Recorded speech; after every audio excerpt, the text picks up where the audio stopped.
dakwah Kristian sampai kat Rom, dia terpaksa adjust agama dia untuk sesuai dengan budaya orang Rom. Sebab tu Roman Catholic, dia ada patung. Dia terpaksa ambil budaya tu, bawa mai masuk dalam agama dia. Islam tak ajak macam tu. Islam ajak mai agama orang tu ikut Islam, bukan Islam ikut dia.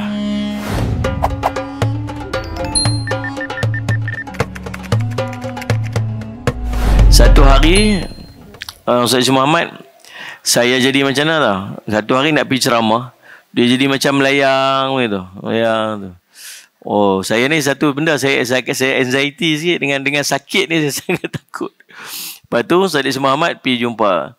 Dia kata, doktor check lah. Doktor kata, ada berapa benda. Nombor satu, Ustaz Muhammad rehat tak cukup pasal terlalu banyak travelling gitu. Yang kedua, Ustaz Muhammad tidur masa kau tidak lewat. Yang kedua, tak ada exercise. Waktu tu muka bulat lah. Macam bola. Macam muka Ashraf lah ni. Muka bulat lah tu. Yang ketiga, Ustaz Muhammad kurang exercise. Lepas tu ada seorang tu dia kata, Ustaz, mai kita bekam sekali. Saya tak pernah bekam. Saya takut nak bekam. Mai lah sekali, Ustaz pejam-pejam mata. Ustaz Muhammad start pada hari tu rupanya, oh tak ada apa pun. Kita psychologically duk berasa macam darah keluar orang, toreh, darah. Lepas tu bila buat sekali, oh tak ada apa rupanya. Lepas pada tu, 6 bulan sekali bekam, 6 bulan sekali bekam, 6 bulan sekali bekam. Sebab ni pun dah lama dah rasa tak bekam ni. Jangan kerap sangat pun. Jangan kerap sangat. Dia at least 6 bulan sekali okey lah. Ataupun 3. Unless dia ada sakit. Yang dia ada sakit tertentu, yang dia nak kena rawat, tu boleh buat kerap-kerap sikit tak apa. Tapi kalau dia sekadar nak buat rutin, tambah-tambah orang perempuan yang dah menopause kan. Dah, apa bahasa yang paling sedap tu? Itulah. Dah tak datang haid lagi dah. Eloklah. Orang lelaki-lelaki memang tak ada haid. Kan?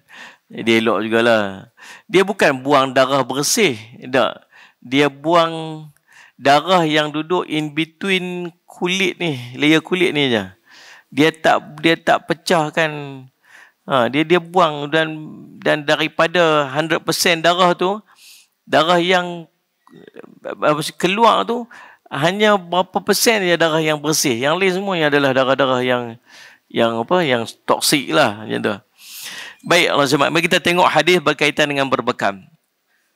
An Ali radhiyallahu anhu an Nabi sallallahu alaihi wasallam ihtajama wa amarani fa'ataitu al-hajjama ajra. Ustaz Muhammad ajrahu.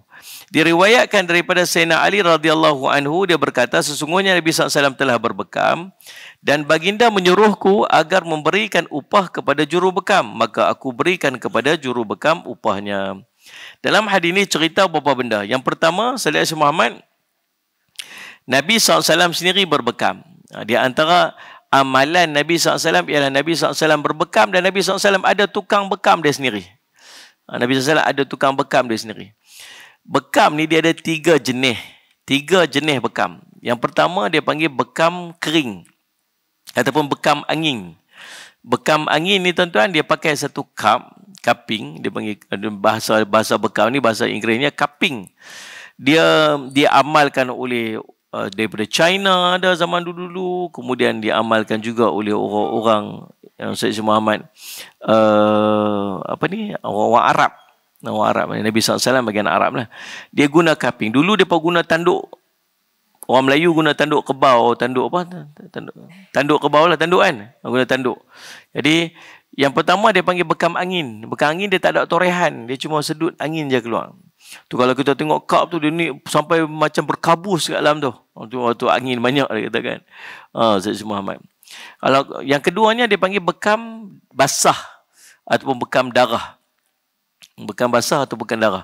Yang ni dia akan berlaku, dia buat sedikit torehan. Dan ni yang paling cantik ialah di toreh. Toreh ni tuan-tuan bukan toreh banyak. Toreh ni, dia toreh tu, dia kalau dia punya praktis tu, dia toreh atas belon. Atas belon tak pecah. Sikit sangat dia punya torehan tu, sikit sangat. Cik macam tu je. Sayyid Muhammad. Jadi subhanallah, bukan sampai dalam pun, dah atas tu sikit je. Orang yang cekap, selepas dia bekam tu, dia dah terkatuk dah dia punya, tertutup balik dia punya torehan tu.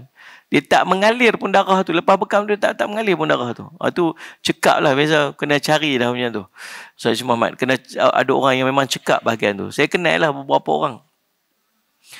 Ataupun dia pakai yang jenis yang tak mau toreh ni, yang apa ni, yang baru duk, yang tak pro sangat lah. Yang pro tu memang toreh lah.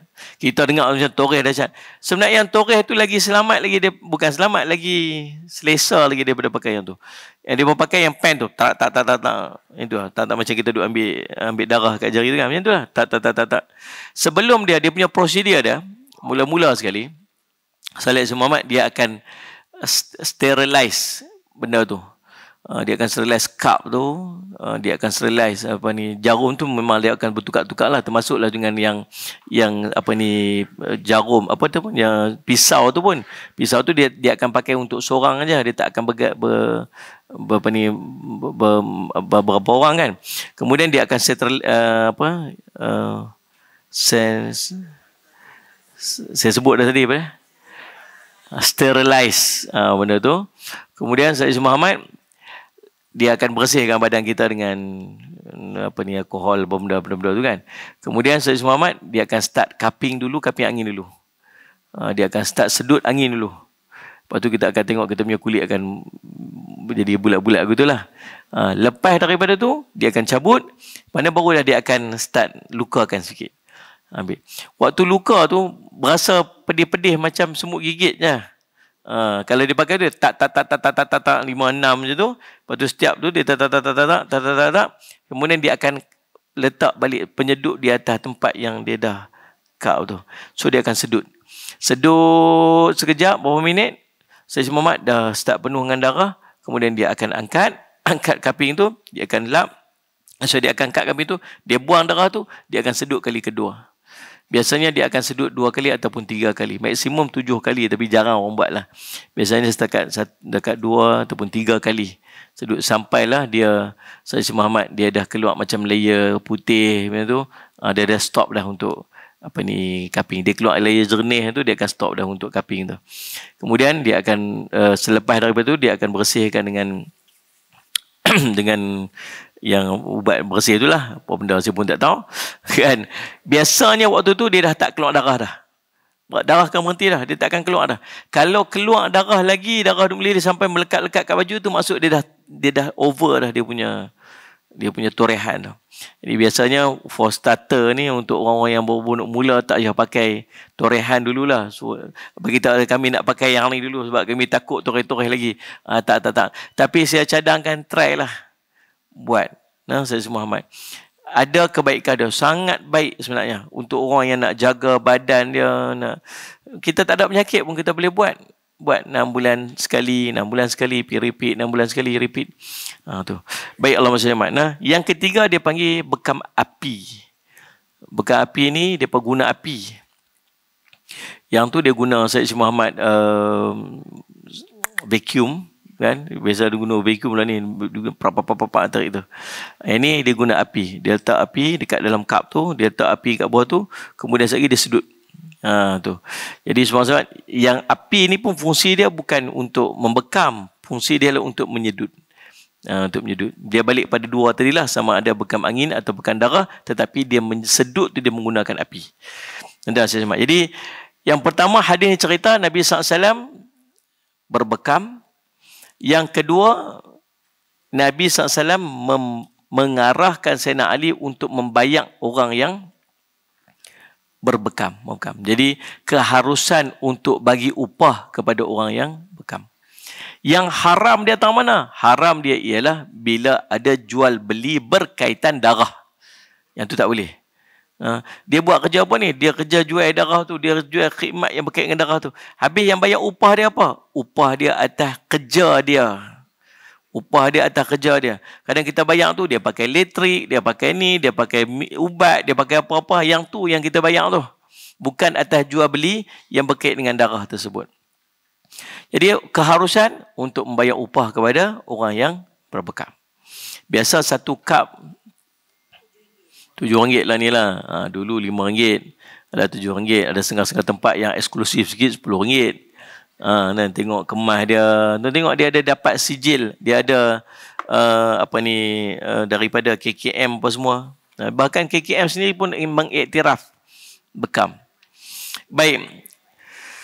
Allahumma salli ala hadis yang kedua, an Humaidin qala su'ila Anas bin Malik an kasbil hajjami faqala ihtajama Rasulullah sallallahu alaihi wasallam hajamahu Abu Taibah fa amara lahu bisa'aini min ta'amin wa kallama ahlahu fa wada'u anhu min kharajihi wa qala inna afdala ma tadawaitum bihi al-hajamatu au huwa min amthali dawaikum al-hijamahu au kama qala. Daripada Humaid radhiyallahu anhu, dia menceritakan telah ditanya kepada Anas bin Malik radhiyallahu anhu tentang pendapatan tukang bekam. Ditanya kepada Anas tentang orang yang duk buat meniaga, orang yang duk buat khidmat bekam. Dia tak panggil meniaga bekam, dia panggil khidmat. Dia berkhidmat. Dia satu perkhidmatan. Tukang bekam ni. Lalu dia berkata, Nabi SAW telah berbekam. Iaitu Nabi dibekam oleh Abu Taibah. Abu Taibah ni tukang bekam Nabi SAW. Kemudian selesai dibekam, baginda memerintahkan agar diberikan kepada Abu Taibah 2 gantang makanan. Iaitu upah lah. Lepas bekam, dia bagi 2 gantang makanan. Sallallahu Muhammad. Baginda telah bercakap dengan ahli keluarga, yakni yang memilikinya, agar mereka mengurangkan sebahagian daripada cukai yang mereka kenakan ke atasnya. Lalu mereka mengurangkan sebahagian daripada cukai itu. Nabi juga bersabda, sesungguhnya cara perubatan paling afdal yang dapat kamu gunakan adalah bekam. Atau baginda bersabda, sesungguhnya antara ubat terbaik bagi kamu adalah bekam. Tu tuan-tuan, Nabi kata lagu tu. Kan? Hadis ini riwayat Al-Bukhari dan Muslim. Nabi kata apa? Ubat terbaik apa dia? Bekam. Tapi jangan tinggal ubat hospital. Dia ada kencing manis, dia ada darah tinggi, kan? Ada time darah tinggi tu sampai bekam. Darah tengah menggelegak, dia panggil. Bekam. Bagi reda, Sayyid Muhammad. Dia ada beberapa poin bekam. Dia panggil antara poin bekam yang paling cantik, Nabi SAW sebut, sekali kita akan berjumpa ni, dia atas ni. Ala ra'su ni, atas kepala ni. Atas kepala ni. Ala ni dia ada dah sistem dia buat tak buang rambut. Dulu saya selalu kalau buat atas kepala ni, cukup botak kat sini. Kan? Buka botak kat sini. Waktu dia tarik kat sini ni, berasa ni. Syok dia berasa.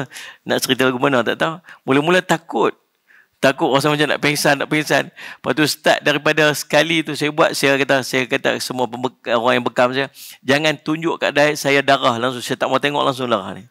Jadi semua berurusan, saya tak tengok walau setitik darah, saya tak nampak. Boleh? Buat kat dia tu. Tuan-tuan, mari kita tengok beberapa Sayyid Muhammad pendapat daripada kajian yang menunjukkan tentang keberkesanan bekam. Antaranya ialah pakar fisiologi dan akupuntur daripada Amerika Syarikat. Kaedah bekam didapati berkesan dalam mengurangkan keradangan di samping dia dapat melegakan tisu badan. Sayyid Muhammad dikatakan mempunyai kesan yang hampir sama seperti urutan sebab dia bertindak jauh ke dalam tisu untuk meredakan tisu badan yang tegang, melancarkan aliran darah serta melegakan kesakitan. Tuan-tuan yang ada tiba-tiba rasa dia panggil apa, muscle strain, tegang muscle, pergi bekam kat situ. Dia macam mengurut, dia melegakan tegangan di dalam tisu. Try lah. Sayyid Muhammad. Yang kedua, Sayyid Muhammad, dalam laporan 2015 oleh Journal of Traditional and Complementary Medicine daripada healthline.com, dia kata rawatan bekam dapat membantu dalam merawat penyakit seperti jerawat, kayap, pengurusan kesakitan, dia panggil pain management, Begitu juga dengan penemuan daripada pengkaji Australia dan China yang telah membuat 135 pemerhatian dalam rawatan bekam. Hasil kajian mendapati terapi bekam yang disertai dengan pendekatan rawatan lain seperti akupunctur, pengambilan ubat berpotensi sebagainya, dia dapat merawat penyakit seperti kayap, jerawat muka lumpuh, facial paralysis dan Ustaz Muhammad beberapa penyakit yang lain.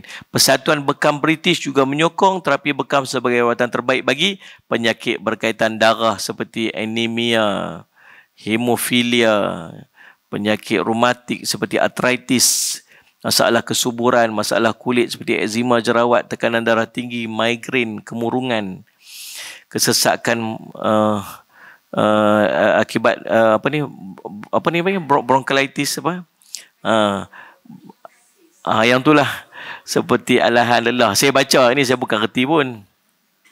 Jadi semua Allah jemaat tuan-tuan, itulah di antara kelebihan. Nabi SAW kata, dia merupakan salah satu daripada ubat yang terbaik. Bahkan waktu Nabi SAW, sebuah riwayat menyebutkan waktu Nabi SAW nak dimi'rajkan, para malaikat yang duduk tu, malaikat kata, perintahkan umatmu untuk berbekam. Perintahkan umatmu untuk berbekam. Itu di antara kelebihan daripada berbekam. Baik, saya semua. Jadi dalam hadis ini cerita apa? Hadis ini cerita bahawa Allah SWT pendapatan orang yang buat khidmat bekam, saya semua adalah harus, sebab Nabi SAW sendiri pun memerintahkan untuk dibayar kepada Abu Taibah tadi ni 2 gantang daripada makanan. Kemudian Nabi SAW sebut dalam hadis ni, cara perubatan yang paling afdal yang dapat kamu lakukan ialah bekam. Ataupun antara ubat yang terbaik bagi kamu adalah bekam, kata Nabi SAW. Huwa min amthali dawaikumul hijamah. Dan di antara salat Jumaat, ubat yang paling baik bagi kamu ialah berbekam. Titik bekam dan tarikh terbaik untuk berbekam. Tang mana titik-titik bekam ni? Nabi SAW beritahu dekat kita, Sayyid Muhammad tunjuk dekat kita titik-titik bekam.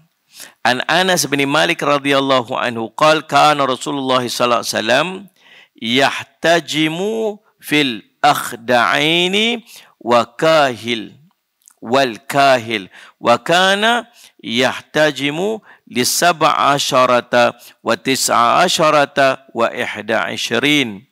Daripada Anas bin Malik radhiyallahu anhu yang menceritakan Nabi SAW berbekam di dua sisi belakang tengkuknya dan juga di antara kedua-dua, di tengah-tengah antara kedua bahunya. Sayyid Muhammad. Yang pertamanya tuan-tuan, Nabi SAW berbekam dekat mana? Di dua sisi belakang tengkuknya. Kalau tuan-tuan pergi bekam, dia duduk tang ni. Dia duduk tang ni. Kat sini. Dia dekat dengan cuping telinga ni, dia duduk kat sini. Dua belakang tengkuk. Sedap tang ni tuan. Sedap Tapi berbekas lah. Orang lelaki-lelaki nampak. Perempuan.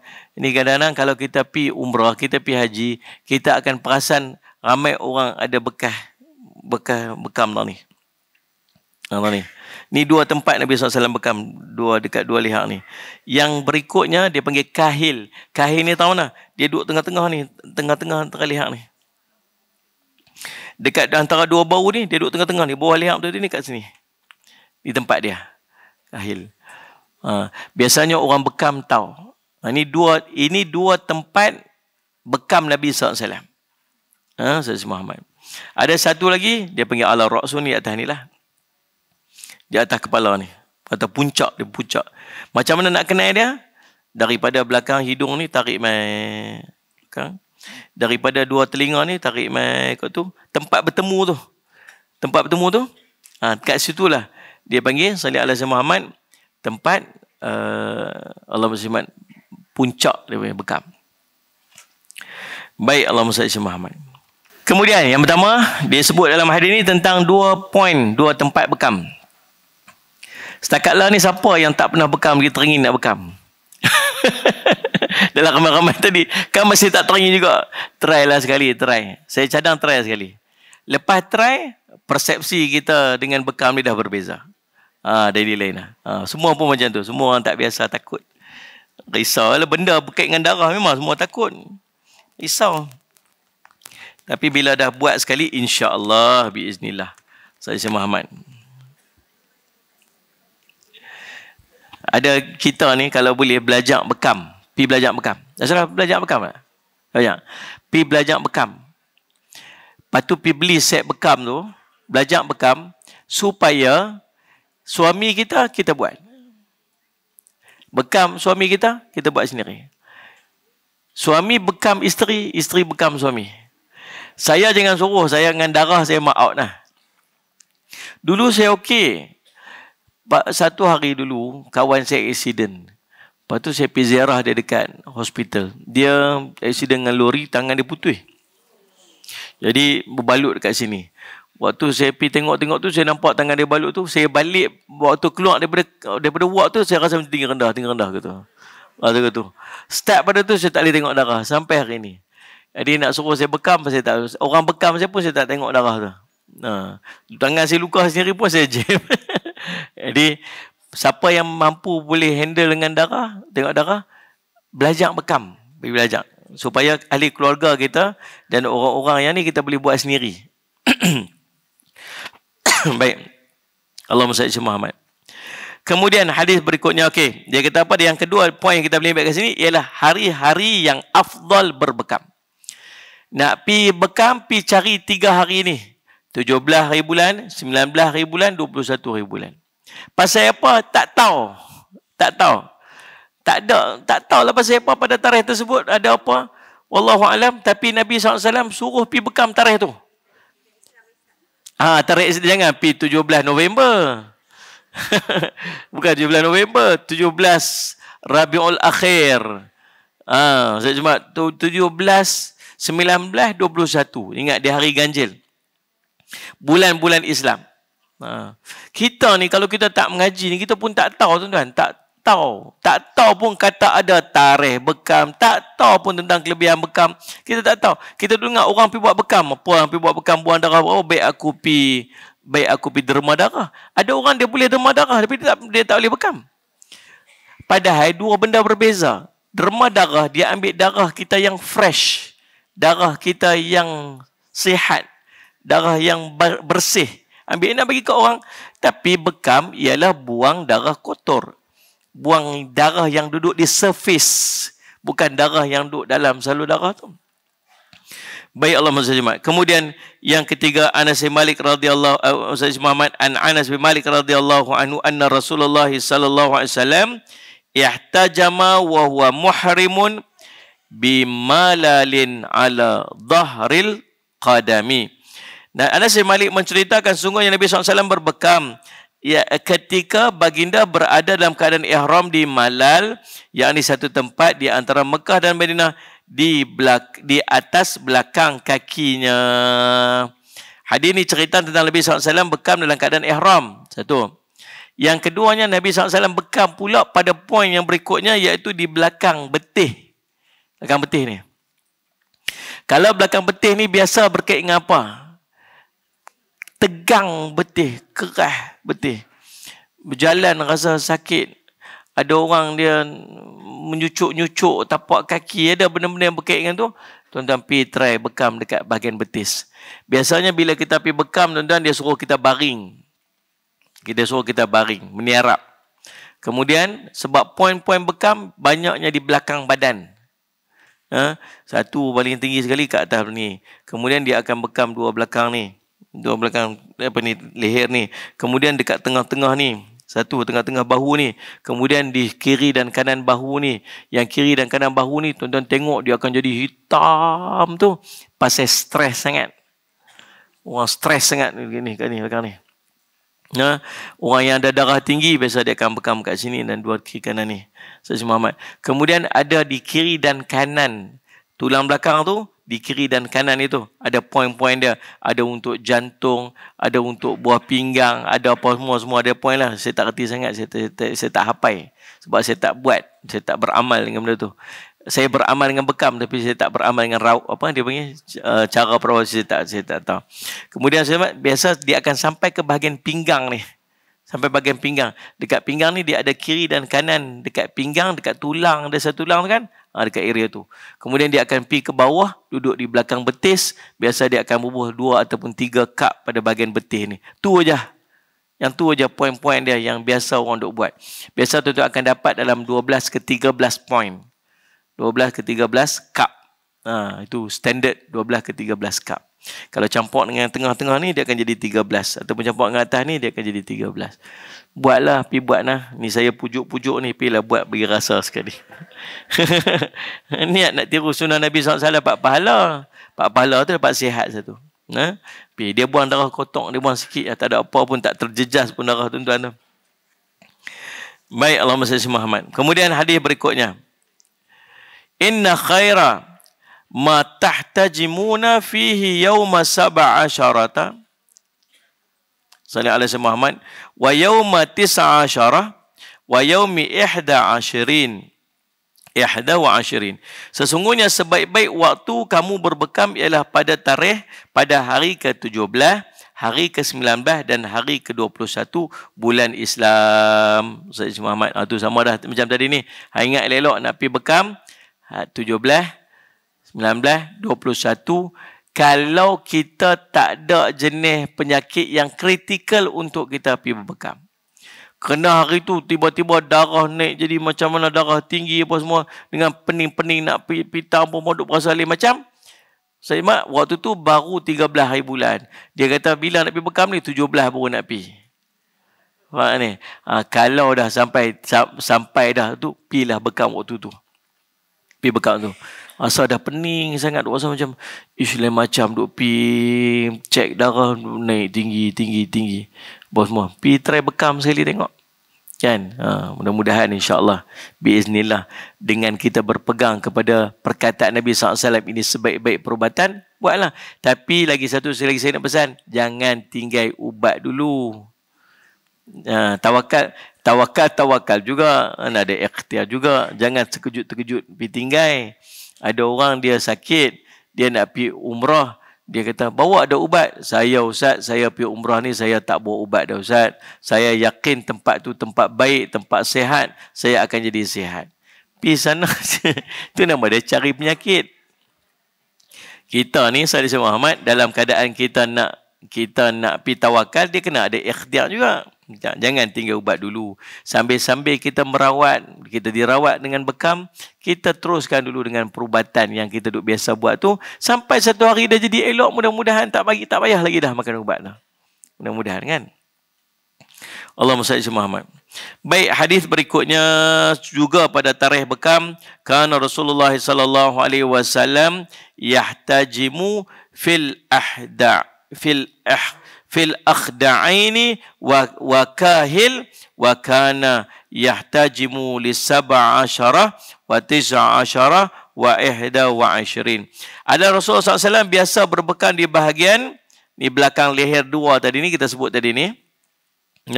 Urat jughlum ni, Sayyid Muhammad di gini. Ikhda'in dia panggil, dan di bahagian di antara dua bahu dia panggil kahil, dan biasanya baginda berbekam pada hari 17, 19 dan 21 hari bulan. Hadis ini riwayat Imam At-Tirmizi. Dalam hadis yang lain, sallallahu alaihi wasallam Muhammad, man ihtajama li 17 wa 19 wa 21 kana shifaan min kulli da'in. Siapa yang berbekam pada hari 17, hari 19 dan hari 21, maka itu adalah kesembuhan daripada segala macam penyakit. Hadis riwayat Abu Daud. Ikhtiar. Buatlah. Ada sakit tak mana, rasa tak sedap badan, rasa Sayyid Muhammad darah duk tak boleh nak kontrol, saat naik, saat turun, saat tinggi, saat rendah. Gula pun dah macam apa lagi. Pi cek tinggi, doktor bagi tu cucuk rendah sangat pula. Sekali doktor ejah pula, naik tinggi pula. Dia pun sampai tak tahu, doktor kata saya pun tak tahu lah makcik ni lagu mana. Cuba pi sekali bekam tengok, ataupun beramal dengan bekam. Kalau dah kita macam tu, mungkin 3 bulan sekali pi buat. 3 bulan sekali pi buat. Jangan sampai kerak sangat. Kan? 3 bulan sekali buat, 3 bulan. Monitor tengok kita punya Sayyid Muhammad kesihatan kita lagu mana. Apapun semuanya biiznillah, dengan izin daripada Allah. Ada orang dia dapat buat sekali-sekali sembuh langsung. Sungguh-sungguh betul sembuh. Sayyid Muhammad. Ada orang dia tak juga. Allah nak bagilah kelebihan-kelebihan apa kat dia. Pengampunan dosa dia untuk dia terus berikhtiar. Kita pergi sekali tuan-tuan berubat. Ada pahala tak? Ada. Tuan-tuan sakit, tuan-tuan pergi berubat. Ada pahala tak? Ada. Sebab ikhtiar kita untuk menyembuhkan penyakit, untuk menjaga tubuh badan kita. Itu memang Allah suruh. Ada pahala. Tak sihat lagi, berubat lagi, pahala lagi. Tak sihat lagi, berubat lagi, pahala lagi. Bahkan dalam keadaan duduk sakit tu, Allah ampun dosa lagi, Allah ampun dosa lagi, ampun dosa lagi. Mudah-mudahan satu hari Allah bagi kesihatan. Dan dengan tempoh tu banyak doa nak. Banyak doanya, dengan zikirnya, dengan Ya Allah, Ya Allah, Ya Allah, Ya Allah. Banyak Ya Allah. Orang mai jumpa tu, ni Ya Allah, Ya Allah. Banyak zikir tu, banyak sebut Allah, Allah tu kan. Lepas tu sihat, keunggulan cinta. Lagu rock terus keluar. Aduh, subhanallah. Macam-macam.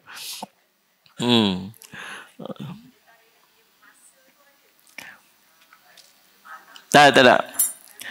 Tak kisah. Baik, Ustaz Muhammad. Tapi ada hari yang dilarang berbekam. Ini bukan tarikh, hari. Hari yang dilarang berbekam. Nabi tak bagi bekam pada hari tersebut.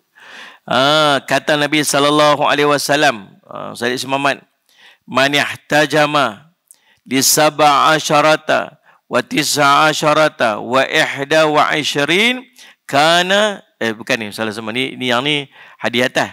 Tapi dia punya Ustaz Muhammad, itu adalah matan hadis di atas. Salah nah.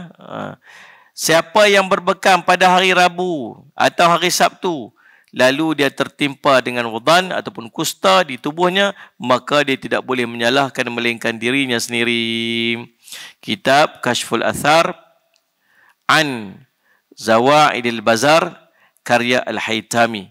Tuan-tuan Ustaz Muhammad, dalam hadis dhaif ni cerita tentang 2 hari yang kita dilarang daripada berbekam. Iaitulah hari Rabu dan hari Sabtu. 2 hari yang dilarang untuk kita berbekam. Namun begitu, kata ulama, sallallahu alaihi Muhammad, Allahumma salli Muhammad, walaupun hari tersebut dilarang untuk kita berbekam, tetapi kalau kita sakit dan kita memerlukan kepada rawatan pada hari tersebut, kita terkeluar daripada larangan tersebut. Faham tak? Hari tu hari tengah kemuncak, hari tengah duk sakit sangat pi. Sebab tu ada tempat-tempat bekam yang dia memang tak buka hari Rabu dengan hari Sabtu, dia tak buka. Tapi kalau kita beritahu kata tengah duk ni, dia akan main untuk buat rawatan khusus untuk kita saja, sebab kita nak rawat penyakit yang dia jadi pada hari tu, nak buat lagu mana. Apa hukum bekam? Hukum berbekam ni sunat. Apa maksud sunat? Kalau buat dapat pahala, kalau tinggal tak dosa. Dia siapa nak buatlah. Kalau kita buat, kita dapat pahala, kita nak tiru sunnah Nabi SAW. Bila kita ikut sunnah Nabi ni, kita dapat apa? Nombor 1. Kita ikut sunnah Nabi dapat apa? Nombor 1, dapat pahala. Apa yang kita buat pun, bila Nabi SAW buat, kita nak tiru Nabi, kita dapat pahala. Niat nak tiru Nabi. Semua benda, apa saja pun. Sikat rambut nak ikut Nabi, butang baju nak ikut Nabi, pakai baju nak ikut Nabi, jalan nak ikut Nabi, senyum nak ikut Nabi, cakap, semua dapat pahala. Nombor 1. Nombor 2, dapat pengampunan dosa. Kita ikut sunnah Nabi, kita dapat pengampunan dosa. Sallallahu alaihi Muhammad. Apa saya Muhammad, kat mana dalil pengampunan dosa tu? Pengampunan dosa ni dia mai sekali dengan yang ketiga, nama Allah sayang kat kita. Kita ikut sunnah Nabi, Allah sayang kat kita. Allah sebut, Qul in kuntum tuhibbunallah fattabi'uni yuhibbukumullah wa yaghfir lakum dzunubakum. Katakan, wahai Muhammad, saya Muhammad, kalau betul-betul mereka cinta ke Allah, maka ikut aku.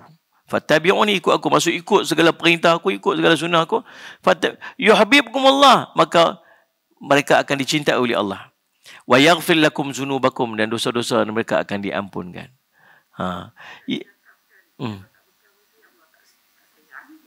Taklah, bukan begitu.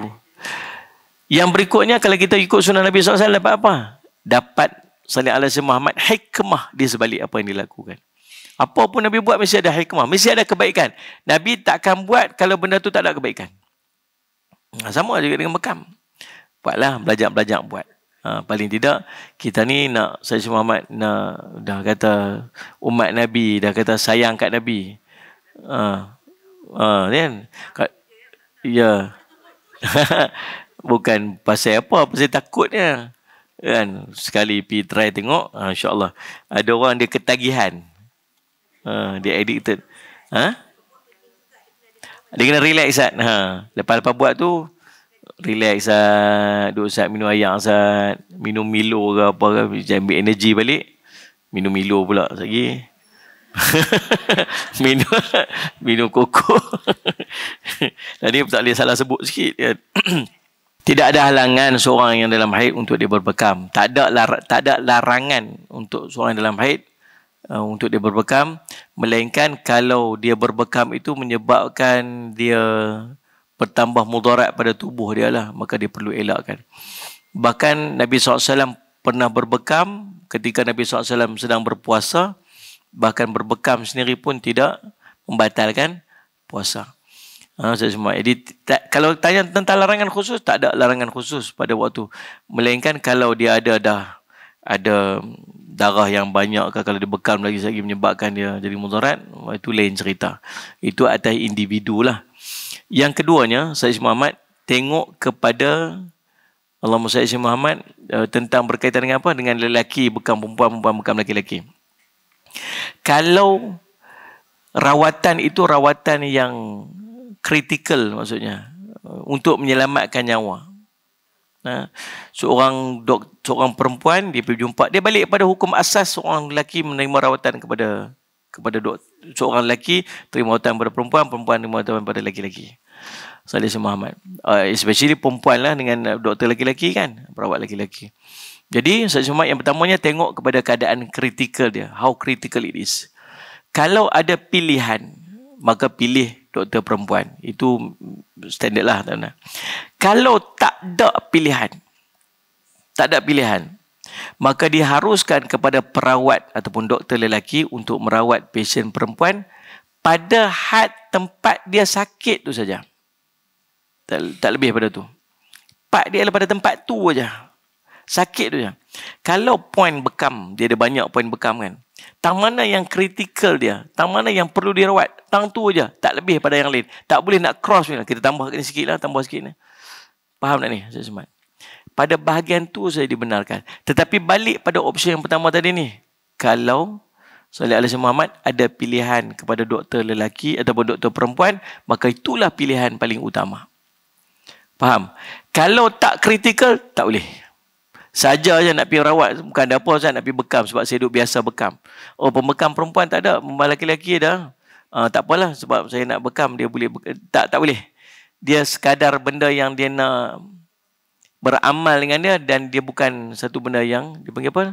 Bukan kritikal, mudarat, darurat. Bukan benda darurat, maka tak boleh.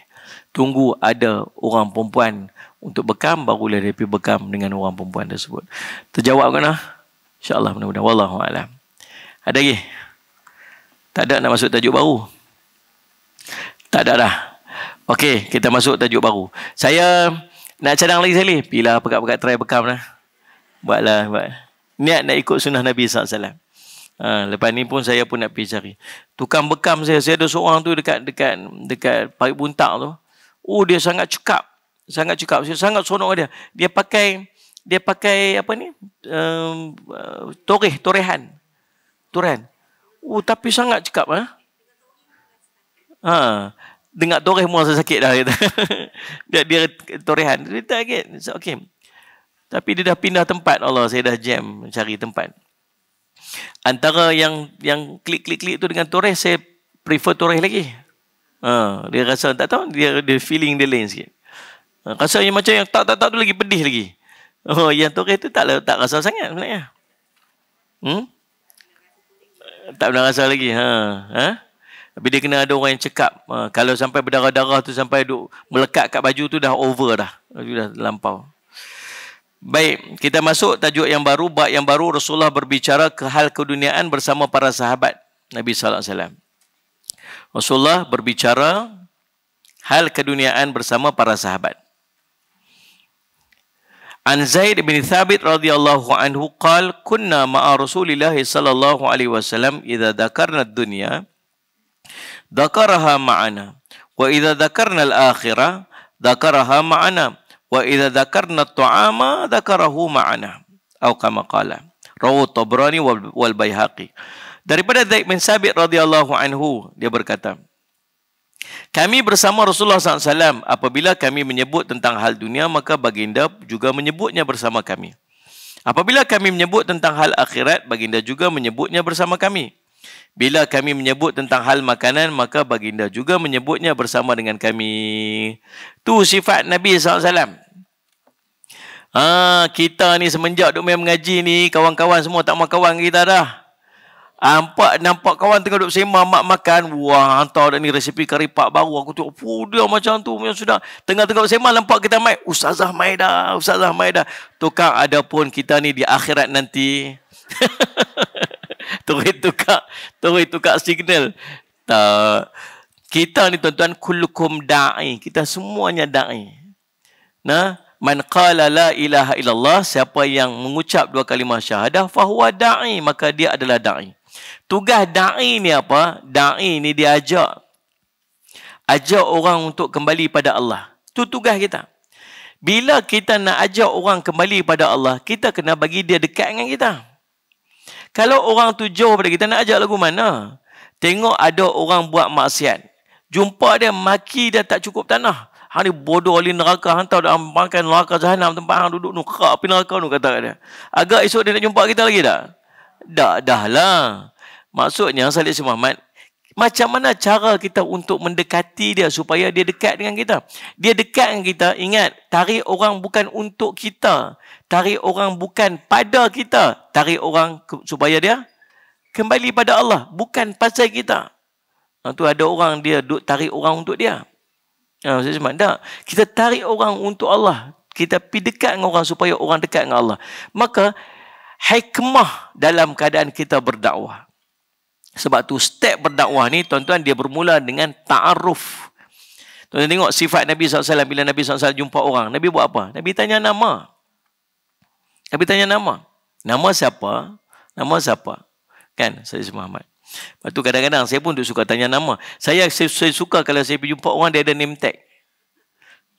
Ada name tag. Kadang pergi buat ceramah dekat apa ni, pejabat-pejabat kerajaan, pejabat apa, dia ada name tag. Saya di salam, saya sebut namanya. Zan, Rodi. Dia kata, "Wih, ustaz kenal saya lah." Mau tak kenal nama kat sini. Tapi rupanya orang seronok bila kita sebut nama dia. Dia happy. Tapi saya pesan tuan-tuan jangan tanya kat ustaz, "Ustaz kenal tak saya?" Oh, jam. dia pun suka macam tu. Main jumpa kita, Ustaz, salam. Ya, insyaAllah. Sihat ke? Sihat. Tu standard kan? Ustaz kenal tak saya? Oh, kita jam. Ni ramai je nak apa nama kan? Kenal. Tulah. Kita pun tulah rasa macam kenal. Tapi kat mana tak? Dia boleh hold dia ulang soalan sama.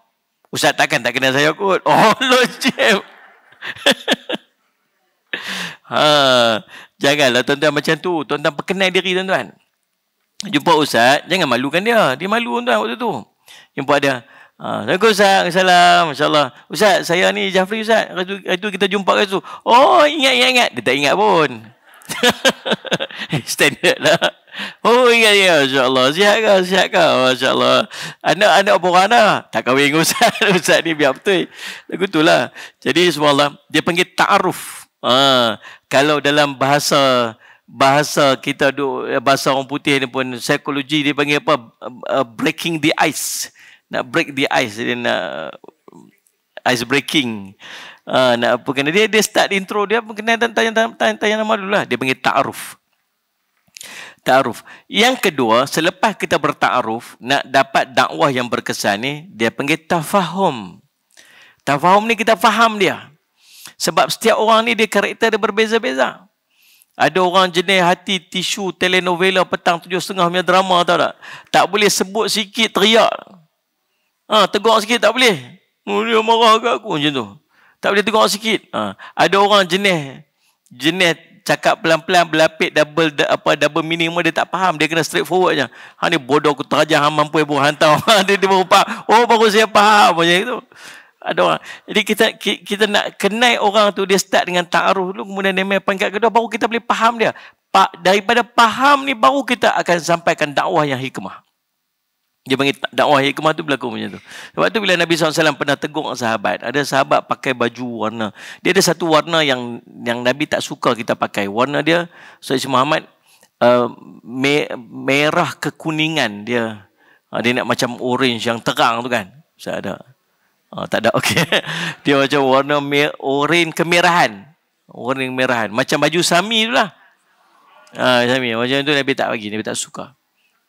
Dia celupan za'faran dia panggil. Celupan za'faran yang terang. Jadi orange kemerahan. Macam warna macam Sami tu kan. Ada seorang sahabat tu pakai, Sayyid Muhammad, pakaian warna yang sama, dua situasi berbeza. Seorang tu Nabi panggil, nampak dia pakai, Nabi panggil kawan dia, Mazad, nanti tolong beritahu kat dia jangan pakai baju macam tu, saya tak suka. Ini bagi tahu pada orang lain untuk sampaikan pada orang tu. Satu kes yang sama, sahabat pakai, Nabi panggil dia, Mazad, jangan pakai macam ni. Ni pakai orang kafir. Dia tahu Nabi sound direct. Dia tak apa Rasulullah, nanti saya basuh. Jangan basuh, bakak. Nabi marah, sound direct. Pasal apa situasi yang sama tetapi cara teguran berbeza? Itulah hikmah. Itulah hikmah. Maksudnya kita tegur dia sesuai dengan dia. Pasal apa orang tadi Nabi tegur orang lain untuk sampai kat dia? Pasal dia tu orang baru duduk dekat-dekat dengan Islam. Saya kalau tegur direct itu pakai sekali lagi tak main dah lah. Macam tuan-tuan pergi mengaji Quran lah. Ustaz, tuan-tuan, kita akan buka kelas pengajian Quran. Tuan-tuan main lah. Ramai. Ramai. Lepas tu, jadi cara pengajian kita ni esoknya nanti kita akan baca seorang-seorang. Jadi saya boleh tahu macam mana kaya baca. Cerah. Lagi sekali main 3-4 orang. Dia bukan boleh harsh macam tu sangat. Dia kena slow-slow kan. Macam itulah. Yang orang yang seorang lagi ni, dia sahabat Nabi, memang rapat dengan Nabi SAW. Nabi memang baik dengan Nabi SAW. Maka Nabi SAW tegur dia direct. Sebab dia dah boleh terima teguran Nabi SAW. Nabi kenal dia. Ada sahabat yang pakai cincin emas. Pakai cincin emas. Nabi SAW ambil cincin kat jari tu, ambil, buang. Kalau tuan-tuan jumpa mana-mana ustaz, tuan-tuan pakai cincin emas ke apa-apa. Ibu-ibu dah, Ustaz, ni apa ni? Ambil, buang tu. Pakai satgi update Facebook lah tuan-tuan. Inilah akhlak ustaz lah. Tak. Pasal apa Nabi buat macam tu? Pasal Nabi kenal. Maka dakwah yang berkesan, dia akan bermula dengan kenal dan faham orang tu. Maka macam mana cara nak faham, macam nak kenal? Blend in. Selagi dia tak terlibat dengan maksiat. Orang bercakap bab kereta. Bila sembang sekali bab kereta, tak kat mana kita reti. Kita nak dakwah dia, nak bagi dia selesa dengan kita kan. Oh, dia kata kereta ni apa, macam-macam. Kita pun, oh dulu saya pun pernah try kata. Betul Ustaz. Oh, dahsyat Ustaz lah. Sembang, pilah. Ni, cerita bab motor, kita cerita bab motor. Saya tuan-tuan dulu, orang kayu basikal. Saya beli basikal. Saya beli basikal road bike satu. Saya cukup jemu kayu road bike, rasa jauh, lambat rasa. Oh ya Allah, jauhnya, malas. Saya beli MTB, mountain bike. Mountain bike saya suka pasal saya suka panjat bukit. Kalau naik kayu, naik bukit tu, 20 minit, setengah jam, 1 jam, dah macam 3-4 jam kayu road bike. Oh, saya suka. Lepas tu lah ni, saya punya yang paling saya suka lah ni, fat bike. Tayar besar tu. Kayu naik bukit juga. Saya cuma. Pasal apa beli basikal mula-mula lalu? Sebab geng-geng basikal nak boleh duk blend in dengan mereka. Mereka daripada pakai seluar pendek, pakai seluar panjang. Saya Muhammad. Daripada mereka, kan mereka kayu basikal, mereka suka pakai yang seluar ketat-ketat tu. Mak ni. Tak kira lelaki perempuan tuan-tuan. Kita duk kayu, dia duk depan kita. Takkan dah kosong kayu tu. Kita borang juga. Dia kata, Ustaz, tak apalah. Siapa kata tak apa? Sobang apa kat lah. Dia kalau ada ustaz mana main beritahu, Ustaz, saya tak apalah, orang telanjang depan saya pun okey. Itu menunjukkan ustaz tu yang tak okey kan. Ada masalah ustaz tu agak. Dia tak boleh. Tapi kita, itulah jalan dakwah kita. Pergi duduk dengan mereka. Kita pelan-pelan duduk ramai-ramai. Kita okey, kita berhenti rehat saat. Apa ni, bagi pisang apa semua. Naik atas tempat diri sikit, bagi tazkirah. Bagi tazkirah. Cerita pasal macam mana Islam anjurkan untuk kita ni beriadah, untuk jaga kesihatan. Al-mu'minun qawi khairun wa ahabba ila Allah minal mu'minun dhaif. Mukmin yang sihat, kuat ini lebih baik dan lebih dicintai oleh Allah berbanding mukmin yang dhaif. Cerita depa. Tapi dalam keadaan kita ni, kita main ni apa ni? Kita nak dapat kasih sayang Allah, Allah sayang kita. Tapi nak dapat kasih sayang Allah, kena jagalah juga. Jaga aurat, jaga batas, jaga pergaulan apa semua. Betul tak, Dan? Oh, dia pun dengar. Ada juga yang berubah, okey. Ada. Itu dakwah kita. Ni. Lepas tu mereka naik motor pula. Kita pun beli motor kak. Beli motor kak. Oh, beli motor besar. Kita kecil lah. Ada macam apa? Masya Allah. Duk blend in dengan mereka. Mereka suka naik motor ni. Ada yang suka bawa perempuan. Dia suka bawa girlfriend mereka ni. Tapi bila kita ada, dia tak bawa lah. Ni. Lepas tu berhenti semayang. Oh, right jauh-jauh berhenti semayang. Ajak pula semayang jamak kasar macam mana. Tu cara takat mana kita boleh buat lah. Ada juga yang duduk kat luar sokok tak nak masuk. Depa sampai tahap depa naik sokok depan kita pun depa segan. Depa tengah sokok Ustaz Mai depa buang rokok. Ada. Okeylah, maksud berkesan jugalah kan. Ustaz saya lagi, dia cukup marah kalau orang sokok. Satu hari tuan-tuan, ada murid dia, geng duduk pergi mengaji, duduk sokok, berhenti kat traffic light. Rokok dekat mulut, berhenti traffic light. Lepas tu Ustaz dia main tepi, buka tingkap, Assalamualaikum. Dia lipat rokok masuk dalam. Terror. Keluar asap kat hidung. Terror. Aduh, subhanallah, macam-macam perangai. Tapi itulah dakwah kita. Ni. Jadi subhanallah, cuman Nabi SAW macam tu. Nabi pi. Sahabat kata, kami sampai tak kekok dengan Nabi. Kami tengah duk cerita bab dunia ni, cerita bab berniaga. Nabi main, Nabi sembang sama kami. Nabi pernah berniaga tak? Nabi ada berniaga. Cerita bab makan. Cerita bab makan ni, makan lagu tu makan ni. Nabi SAW main. Nabi bukan makan sangat. Nabi makan sikitnya. Nabi makan dia sikit-sikit. Kita sikit-sikit makan. Ya. Nabi tidur sikit. Kita sikit tidur. Sebab itulah. Jadi subhanallah semua tuan-tuan. Cerita. Nabi bukan makan banyak. Tapi dalam hadis cerita, Nabi hanya akan makan banyak bila makan bersama-sama dengan kawan-kawan dia. Bila ramai-ramai, makan banyak. Nabi tu, maksudnya Nabi tak, kita ni punya soleh lah. Geng-geng main makan. Main makan sekali. Aku puasa. Dia orang-orang yang kena dekatkan diri pada Allah ni, kita kena banyak berpuasa.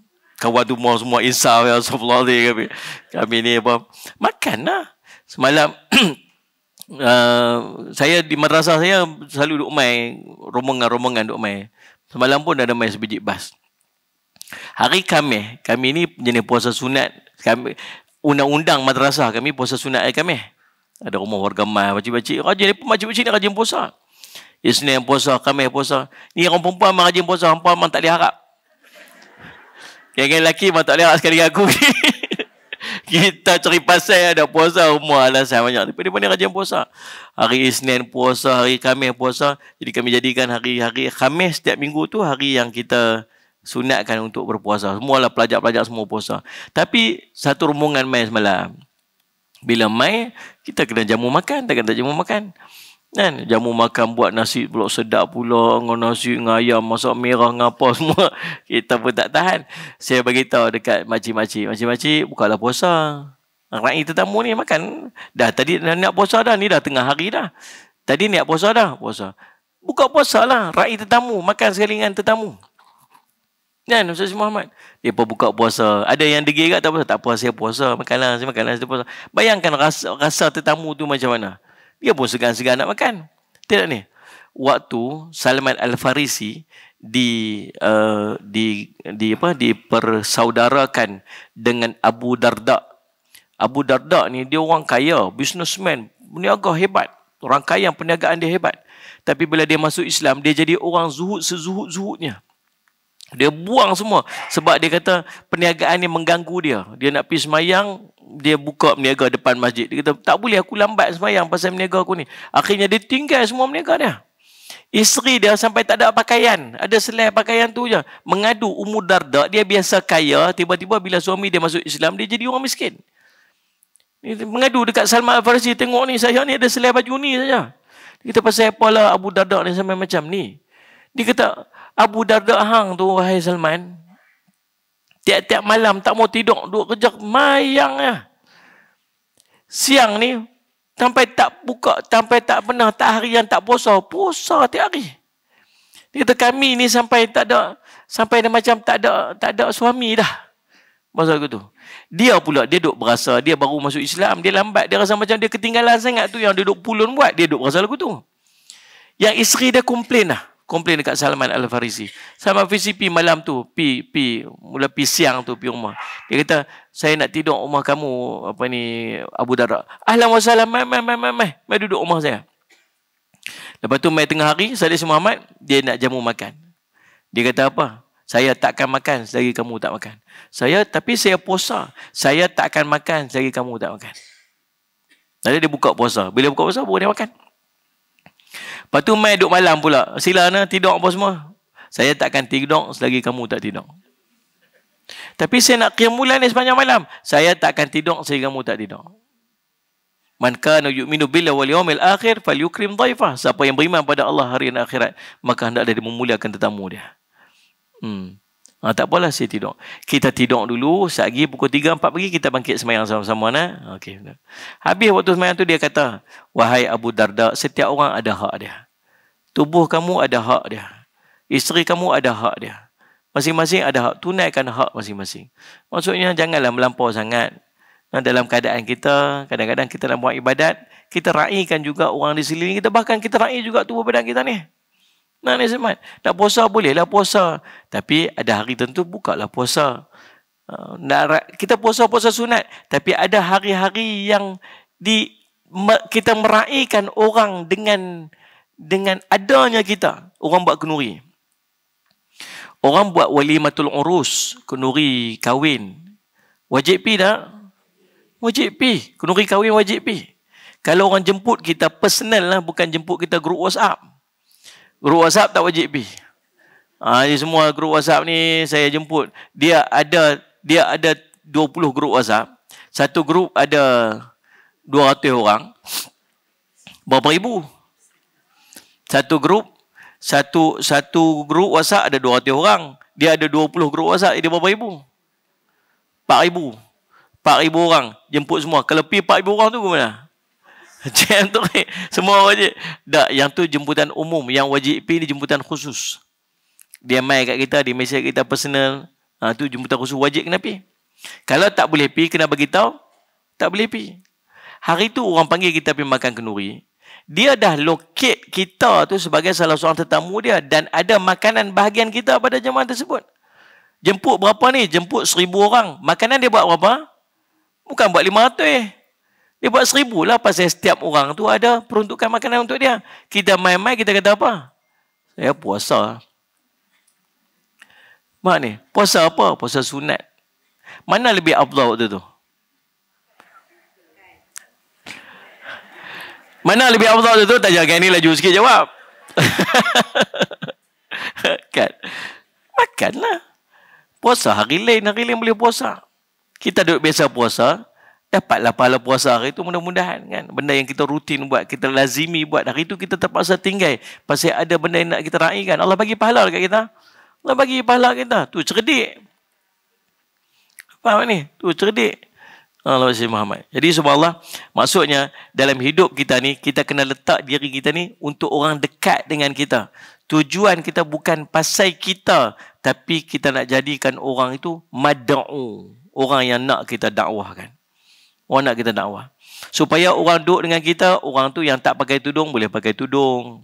Orang tu yang tak tutup aurat sempurna, dia malu-malu Allah dengan kita, dia mula tutup aurat dengan sempurna. Orang tu yang tak kerti semayang, mula-mula dah nak belajar semayang, bila duduk dekat dengan kita. Bukan sebaliknya, Salih Muhammad. Kita duduk dengan dia, kita yang semayang, akhirnya kita tak semayang. Kan? Tuan-tuan ada tak kadang-kadang kita buat satu benda, amalan yang kita duk buat, kemudian kita tinggal pasal kita segan kat kawan kita. Segan ni malu. Orang sini cakap segan ke? Segan. Kalau utara, penyegan tu malah.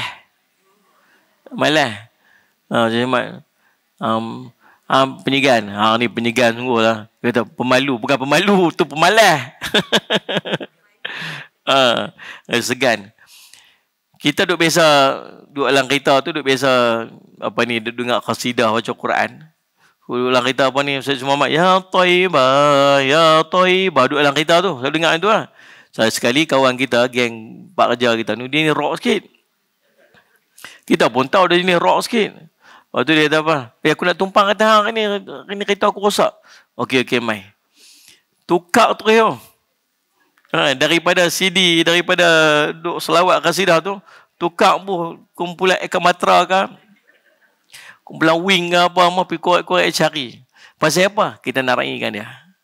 Ingat apa kata Imam Syafi'i. Meninggalkan kebaikan yang kita biasa buat kerana orang itu juga riak. Bukan cerita Salih Azhar Muhammad. Cerita buat sesuatu nak tunjuk ke orang itu riak. Kita buat sesuatu nak bagi orang nampak kita buat benda tu riak.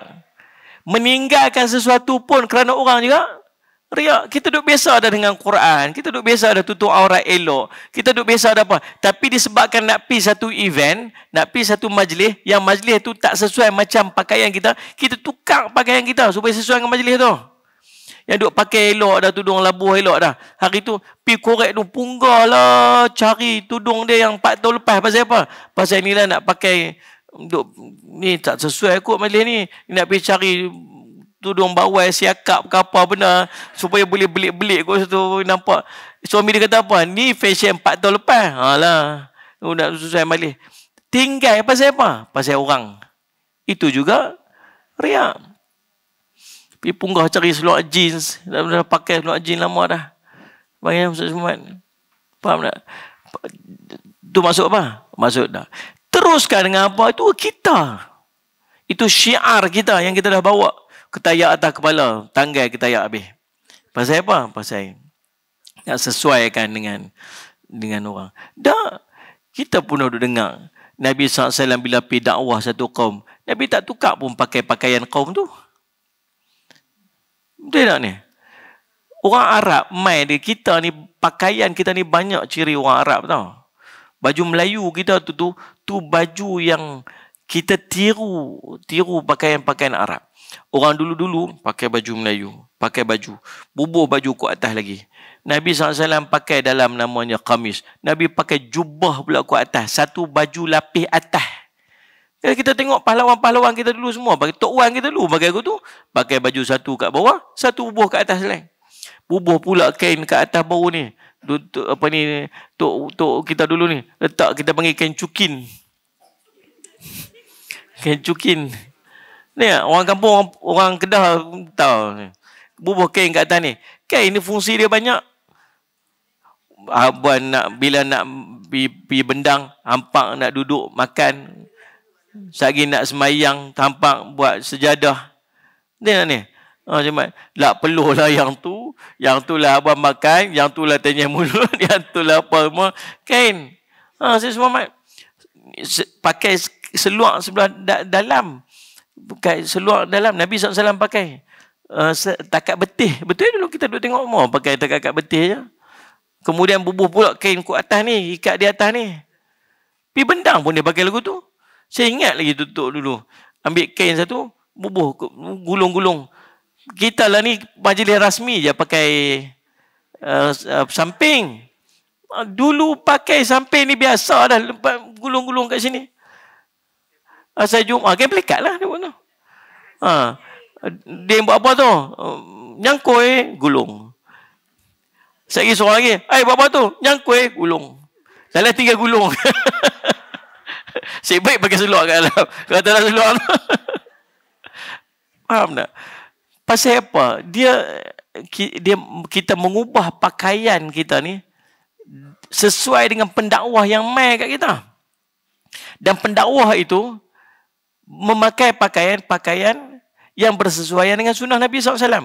Kita kita ubah pakaian kita pi kat Nabi. Bukan Nabi ubah pakaian dia mai kat kita. Betul tak ni? Saya Muhammad. Dulu, orang-orang Allahumma salli Muhammad, Kristian, bila dia sampai dekat Rom, dakwah Kristian sampai kat Rom, dia terpaksa adjust agama dia untuk sesuai dengan budaya orang Rom, dengan amalan orang Rom. Sebab tu Roman Catholic, dia ada patung. Ada Kristian yang lain, Ustaz Muhammad, Protestan, Ortodok punya Kristian ni, mereka tak setuju dengan Roman Catholic. Roman Catholic ni dia kata sesat. Pasal apa? Pasal buat patung. Patung-patung yang patung salib apa tu kan. Rambut kerinting-kerinting kan. Rambut kerinting-kerinting tu memang patung-patung dia budaya orang Rom, memang rambut kerinting-kerinting macam tu. Jadi dia terpaksa ambil budaya tu, bawa mai masuk dalam agama dia. Pasal dia nak orang tu ikut agama dia. Islam tak ajak macam tu. Islam ajak mai agama orang tu ikut Islam, bukan Islam ikut dia. Betul ni? Sebab tu Ustaz Muhammad kita tak pernah dengar Nabi SAW tukar baju bila pergi berjumpa satu kaum. Nabi SAW pakai seluar jin bila berjumpa dengan jin, tak? Kan Nabi SAW jumpa jin. Kan dakwah kepada kaum jin, tu ayat surah jin tu. Kan Ustaz Muhammad? Jadi SAW kekalkan dengan identiti kita. Kita bawa agama kita. Tapi blend in. Selagi dia tak bercanggah dengan syariat, selagi dia duduk bercakap yang tak bercanggah dengan syariat, tak bercakap benda lara dan maksiat, tak buat benda lara dan maksiat, buat. Ni Ustaz Muhammad. Dulu Hasan Al-Banna, Hasan Al-Banna pergi masuk dalam Ustaz Muhammad disco, dakwah kat dalam disco, berubah habis kan kat dalam disco tu. Nak ni, geng-geng ni pun duk kata, Ustaz kami nak masuk disco. Saya takut apa? Hampa pergi, satgi bukan mereka ikut hang. Hari hang pula dia ikut mereka. Sebab kekuatan kita ni dari dakwah kita ni masih belum sampai ke tahap kemampuan kita untuk duduk dalam kelompok tu. Sebab tu orang kata, nak cuci tong najis, jangan terjun dalam tong najis tu. Takut lagi kita terpalit najis. Wallahu alam. Baik, Rasulullah SAW bergurau dengan sahabat-sahabatnya. Anas bin Malik berkata, Rasulullah pernah berkata, ya zal uzunain, wahai pemilik dua telinga. Nabi SAW manggil Anas begitu kerana Anas merupakan seorang pendengar yang baik. Ketika itu Rasulullah sering bergurau dengan Anas. Anas bin Malik berkata, seorang lelaki minta pada Rasulullah supaya dibawa menaiki tunggangan. Rasulullah berkata kepada lelaki itu, inni hamiluka ala walidan naqati. Aku akan beri kepada kamu menunggang anak unta betina. Nabi itu kata, wahai Rasulullah, apakah yang dapat aku lakukan dengan anak unta betina? Dijawab oleh Rasulullah sallallahu alaihi wasallam, wahal talidul ibil illa nuqu. Bukankah unta betina yang melahirkan unta yang lain? Hadis riwayat Ibn Tirmizi.